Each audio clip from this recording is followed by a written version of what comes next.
Is the ESPN FPI just an SEC propaganda machine? Locked On SEC starts right now. You are Locked On SEC, your daily podcast on the Southeastern Conference. Part of the Locked On Podcast Network, your team every day.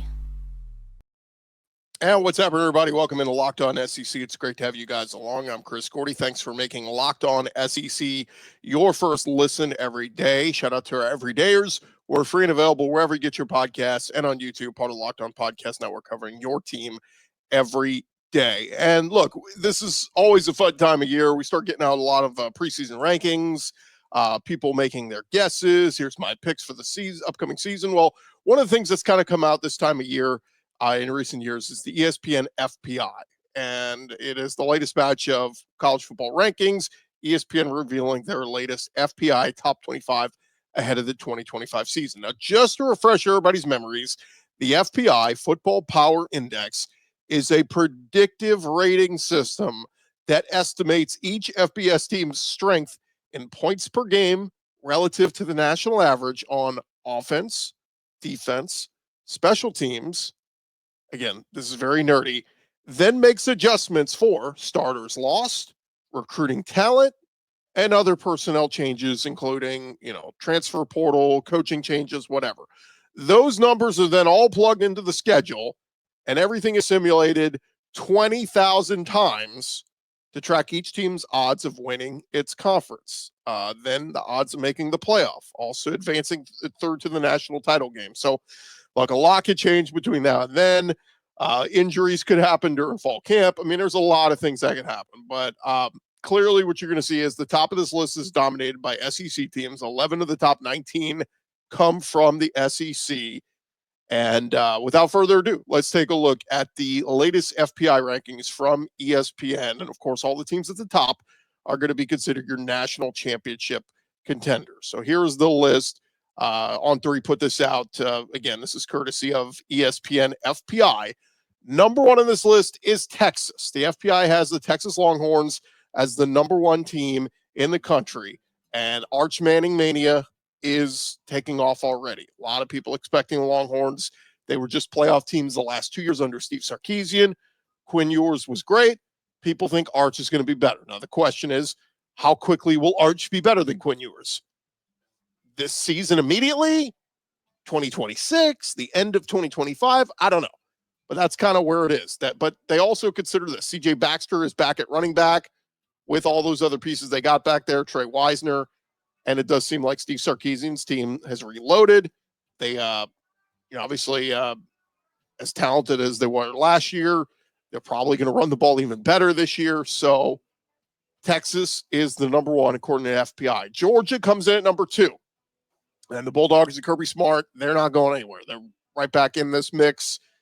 And Gunnar Stockton takes over now as the starting quarterback. They brought in some more firepower for him in Zachariah Branch, the wide receiver from USC. And that defense is going to be straight up nasty once again, as it typically is. There's so many good pieces on this team, specifically on the defense. When you talk about Dalen Everett and KJ Bolden, CJ Allen, I had somebody tell me today they think Jordan Hall is going to have a monster season on that D-line for Georgia. So Texas 1, Georgia 2. How about 3? Alabama. Kalen DeBoer hoping to take the Tide to new heights. They get a top 3 spot in the FPI. So it seems like there's a lot of buy-in for a guy who had success at Fresno State, then at Washington, and now he brings in his OC that he had at Washington with him, Brian Grubb, to help take this offense to another level. He has a massive decision to make at who's going to be the quarterback. Sounds like it's Ty Simpson right now. Based on the preseason and the FPI rankings, it looks like they think Alabama will be in the running for an SEC title hunt and should make it back to the playoff. If they don't, if it's another 9-4 DeBoer, he could be very much on the hot seat. So 1, 2, 3, bing, bang, boom, they got the SEC in here. Ohio State is 4, Penn State is 5, Oregon 6, Notre Dame 7. So we had 3 SEC teams, 4 non-SEC teams.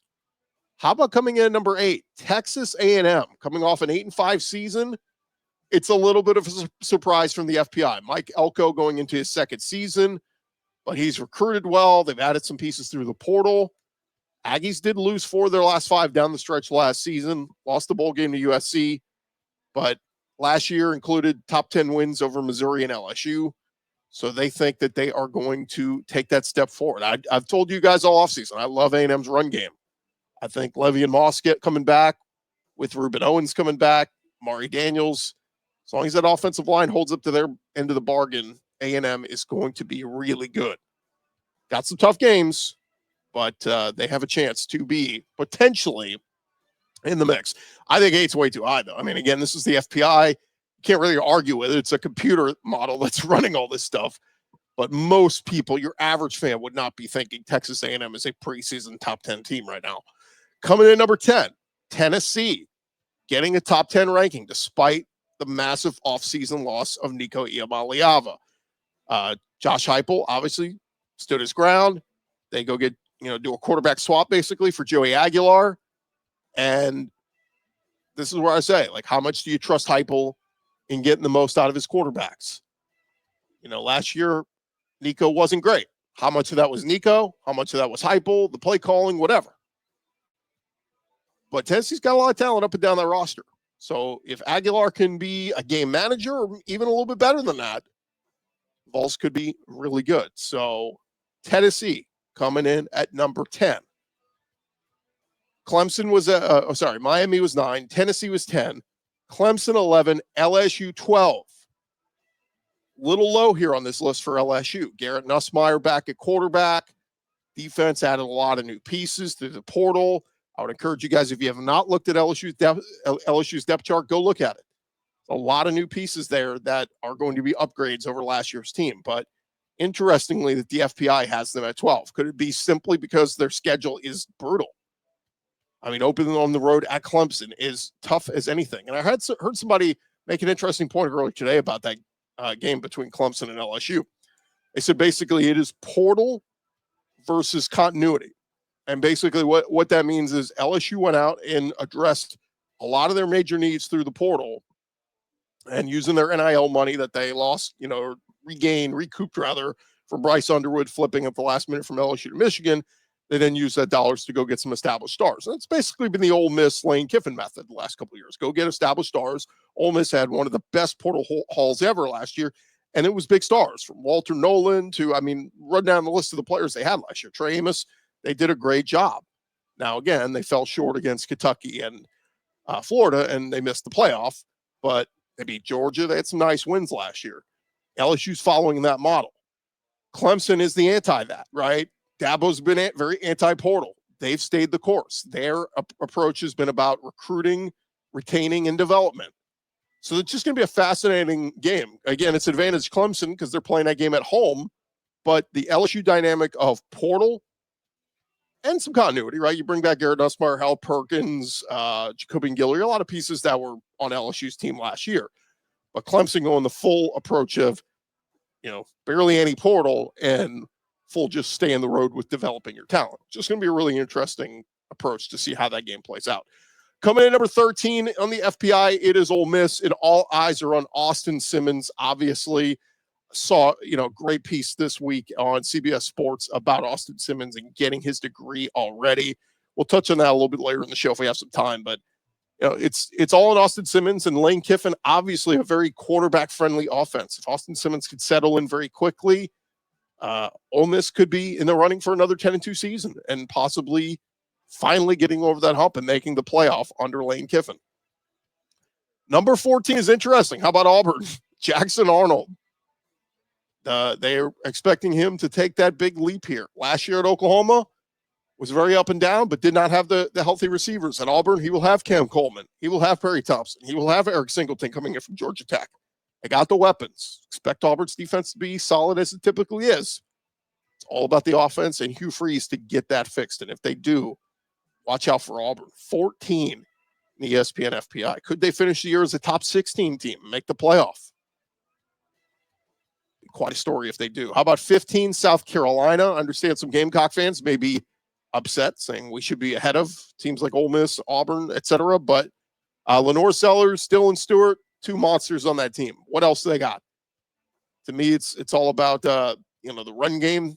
It was much better last year with Rocket Sanders. Can they repeat that? Can they get that ground game going to balance Sellers and the passing game?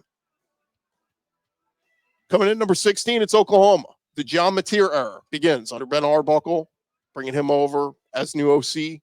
And Brent Venables knows that offense has to be better this year for Oklahoma for him, one, to keep his job at Oklahoma, but two, for Oklahoma to be improved and get to where they want to go. Seen some people saying they have Oklahoma as a dark horse playoff team.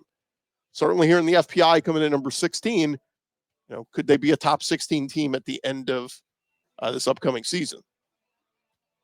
Am I getting ahead of the cart before the horse here? 12-team playoff this year, not 16 yet. If I said that, I digress. But regardless, could Oklahoma be in the top 12? Again, going to take a 10-2 type season to do that.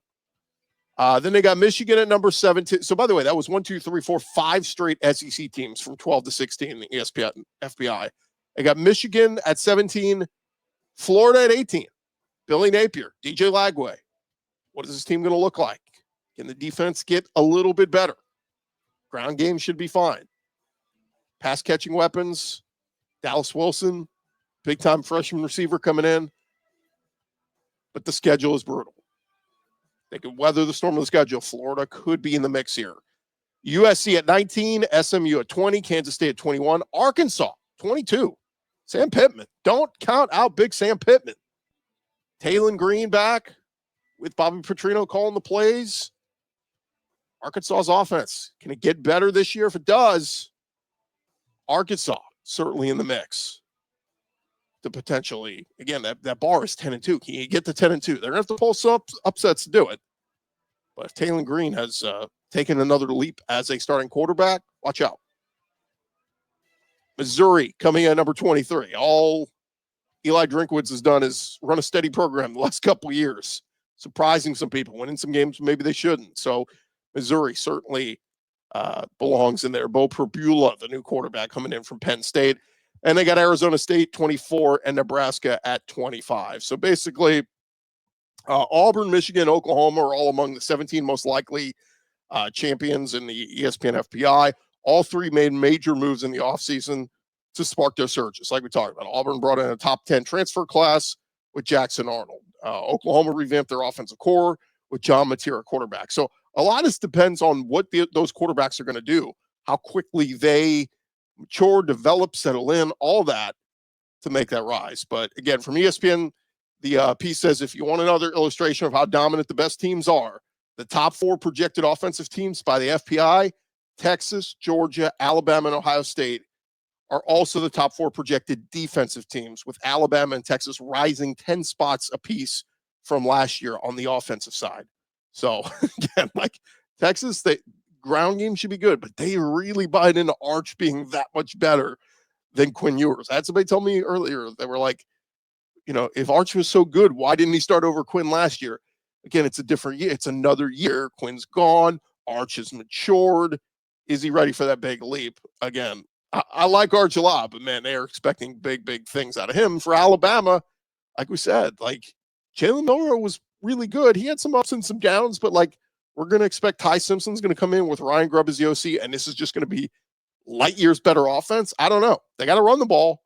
Jam Miller and company are going to have to run the ball more consistently this year. But again, just ESPN FPI, look, it's computers. You can yell, this is stupid, these rankings are dumb. I get it, but can't argue with computers. This wasn't somebody's opinion. This was running the numbers and models and statistics and all that kind of stuff.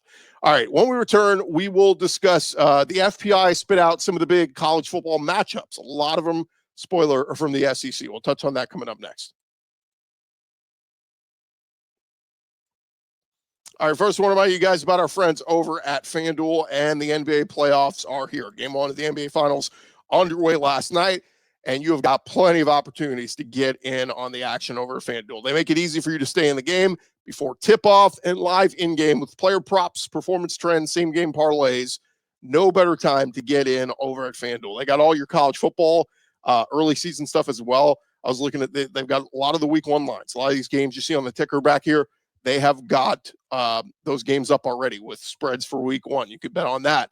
Also, the road to Omaha, they got super regional odds up there. If you like certain teams to win their super regionals this weekend, they've got that up there for you. So FanDuel, they got you covered with just about everything you want as a sports fan. If you're new to FanDuel, it is the perfect time to sign up. You go to FanDuel.com, you place your first $5 bet, and if it wins, you will get $200 in bonus bets. Make every moment more with FanDuel.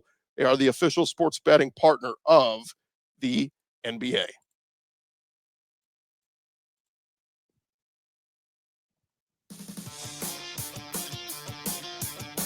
All right, roll along here. Locked On SEC, part of the Locked On Podcast Network, covering your team every day. So we ran through the FPI rankings from ESPN, their Football Power Index, on statistical modeling of what these teams should look like in terms of offense, defense, special teams, all the pieces they added, pieces they've lost, all that kind of stuff. So ESPN spit out what the most anticipated games are for the upcoming college football season. And like we said earlier, a lot of SEC on SEC games. So let's take a look at the FPI most anticipated games of 2025 based on their ratings. And the number one game on this list, it is that Texas-Georgia rematch yet again. Texas went 0-2 against Georgia last year.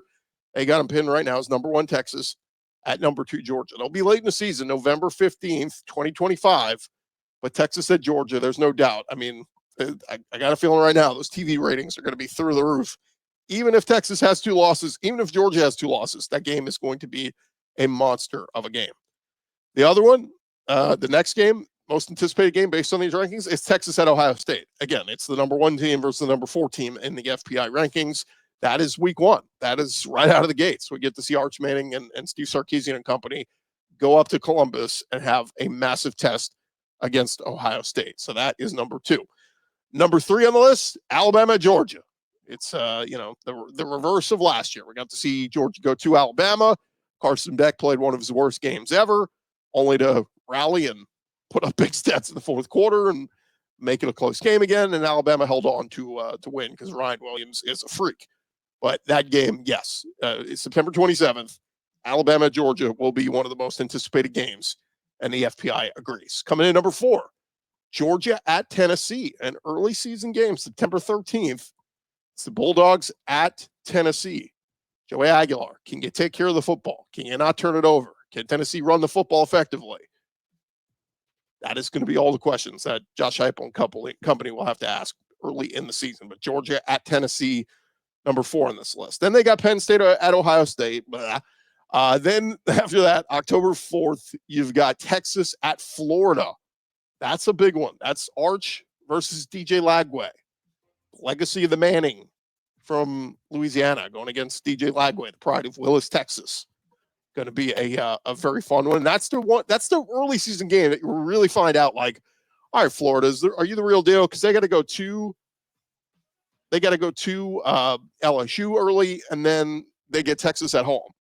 I mean, Billy Napier, this is the big early season test of, are you the real deal? Or will Florida have 2-3 losses coming out of October already? Should be a good one. Then they've got Georgia at Auburn, kind of a sneaky one. This will be on October 11th. Obviously a big-time rivalry game, but, if you were just spitting out big games of this season, how many would you name before you get to Georgia-Auburn? It's just, frankly, Auburn has needed to pull their weight a little bit more in this rivalry recently, and look, they're at home. People are thinking that they should keep this thing close. Remember, it took Brock Bowers being Brock Bowers 2 years ago to put that one away late. So that should be a good one. How about Alabama at South Carolina on October 25th? The Tide, Ty Simpson versus Lenore Sellers, should be very good. Question is, will Keelan Russell have taken over at quarterback for Alabama at that point? Perhaps not. Other games of note on this list, Texas A&M at Texas. Of course, that one was so highly touted and awesome last year. It's going to be good once again. Also on October 29th, it's Bama at Auburn. It's the Iron Bowl. Just pencil that in every year. It's must-watch football. Then they got Ohio State, Michigan. Then Tennessee at Alabama. Of course, rivalry game. Oklahoma versus Texas in Dallas. Great rivalry game. Florida versus Georgia. Rivalry game. LSU at Alabama, November 8th. That is a big one for LSU season. That's a big one for Alabama season as well, where When LSU has gotten Alabama in recent years, actually gotten them a couple of times there in Tuscaloosa. Ole Miss at Georgia on October 18th. The Austin Simmons, is that the Austin Simmons arrival game? Does he play really well in Athens? Notre Dame at Miami is an interesting one on right out of the gates. Again, not an SEC game, but that's going to be a fun one on opening weekend. A&M at LSU. LSU has dominated that rivalry in Baton Rouge ever since A&M has come into the conference. A&M has not won in Baton Rouge since they've been in the SEC, so that's a big one. And then the last few, Oklahoma at Alabama, revenge game for Bama after losing last year. A&M at Notre Dame. That's a huge game on September 13th for the Aggies. They lost the dogfight of it last year in College Station against Notre Dame. And that win helped launch Notre Dame all the way to the championship game. Can you have a reversal this year? Can Mike Elko go get a win up there at Notre Dame? That would be big. And then LSU at Clemson they have on here. That's the big week 1 matchup. And then last one, Alabama at Mizzou.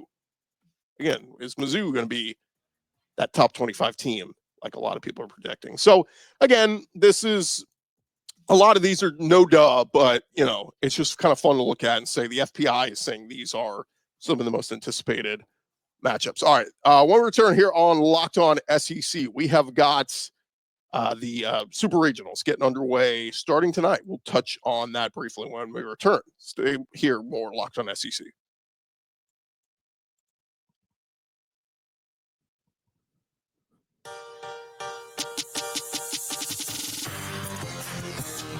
All right, rolling along here, Locked On SEC and Baseball Super Regionals getting underway tonight. Just one SEC team in action. It'll be the night game scheduled for an 8 p.m. Central first pitch. It'll be Coastal Carolina at Auburn. Auburn's Sam Dutton will start game 1 for the Super Regional against Coastal Carolina. Dutton asked today about getting the start. He said earlier this week, the coaches came up and asked me what I was thinking since I threw Saturday. There was no hesitation in my mind. I want the ball in game 1. So we will see if Auburn can keep their magical season going all the way to Omaha. The Tigers hosting their first Super Regional ever. And kind of interesting, I was reading an MLB article on, all right, who are some of the draft prospects to watch in these games? Well, for Auburn, Ike Irish, considered the number 21 prospect. Of course, he's had such a good offensive season for Auburn. They're expecting him to do big things. So, of course, if you're watching these games for future big league talent, Ike Irish is the guy they have on this list. Now, disclaimer, Auburn's got some stud freshmen, but they're not draft eligible yet. So just keep an eye on that. All right, on Saturday at 1 p.m. Central, we will get West Virginia at LSU, and seems likely that LSU will go with their ace, Cade Anderson, unless Jay Johnson opts to flip with Anthony Ianson. Shouldn't matter much. Both guys are stud pitchers. Both will be an ace on just about any other staff. Looks like West Virginia is going to go with their starter, Griffin Kern. He went 7 1/3 innings last week, giving up just 1 earned run with 7 strikeouts. LSU's got a lot of top draft prospects in this one. Cade Anderson is number 3 on the big board right now. Anthony Ianson is number 66. Daniel Dickinson, number 72. Chase Shores and Jared Jones both rounding out top 100 prospects. Also Saturday afternoon, Auburn will play their game 2 at 2 p.m. Central. So Auburn will have played 2 games already before Tennessee and Arkansas even get underway. And that is the evening game. We get game 1 of the SEC versus SEC matchup between the reigning national champs Tennessee and the Arkansas Razorbacks. Dave Van Horn versus Tony Vitello, 2 programs that do not like each other. This one should be filled with fireworks. Expecting we get to see Liam Doyle versus Zach Root in that one. Both strong aces of those staffs. And the top draft prospects. I mean, you got Liam Doyle. You got Gavin Killen from Tennessee. You got Aloy from Arkansas. You got Fisher from Tennessee. You got Zach Root. You got Gage Wood at Arkansas. I mean, the list goes on and on and on. Dean Curley. Like, both teams loaded with talent, loaded with potential draft prospects. And by the way, Liam Doyle was named a finalist for the Golden Spikes Award on Wednesday. It's the National Collegiate Baseball Writers Association announcing Doyle's been selected as one of 4 finalists for the Dick Hauser Trophy. He is joined by Aloy from Arkansas, Cholowski from UCLA, and Lodice from Florida State, all shortstops as finalists for the award. Trophy will be presented during a press conference in Omaha on Friday, June 13th. So should be really good. On Monday night, Liam Doyle broke a single season strikeout record of 154, struck out 5 of the 7 batters he faced. Of course, the odds are out there. We talked about it earlier at FanDuel. You can take a look at some of the odds. We got some game 1 odds right now. So Auburn is a 1.5 run favorite over Coastal Carolina in their game 1. LSU is a minus 2.5 run differential against West Virginia. And then Arkansas minus 1.5 against Tennessee. So if you feel so inclined, you can head to FanDuel.com and get those bets in. Now, the odds are also out to win the College World Series. So this is not just to get to Omaha. This is to win the whole shebang. LSU is the favorite right now at plus 310. Arkansas behind them at plus 380. Tennessee at plus 650. And, man, they are really doubting the Auburn Tigers at plus 1,400. And I was watching some film earlier today on Coastal Carolina. Their bats are red hot. So Auburn's pitching staff's going to have their work cut out for them. They're going to have to do a really strong job to keep them at bay. But, it sucks. Like we said, only one of Arkansas or Tennessee can make it out of that regional. But here's hoping we do get 3 SEC teams, or super regional, 3 SEC teams to Omaha. Thank you guys so much for making Locked On SEC your first listen every day. Shout out to everydayers. Keep coming back and checking us out. You guys have a great weekend. We'll talk to you on Monday. And hey, for your second listen, you can check out our buddy Brian Smith. Does a great job with the Portal podcast, covering all the biggest news from not just names in the transfer portal, but from recruiting and everything else. And he's been joining us weekly for a recruiting segment to talk all things recruiting around the SEC. So that's been a lot of fun. So for your second listen, check out the Portal. You guys have a great weekend. Everybody stay safe. Come on back on Monday. Check us out here, right here on Locked On SEC.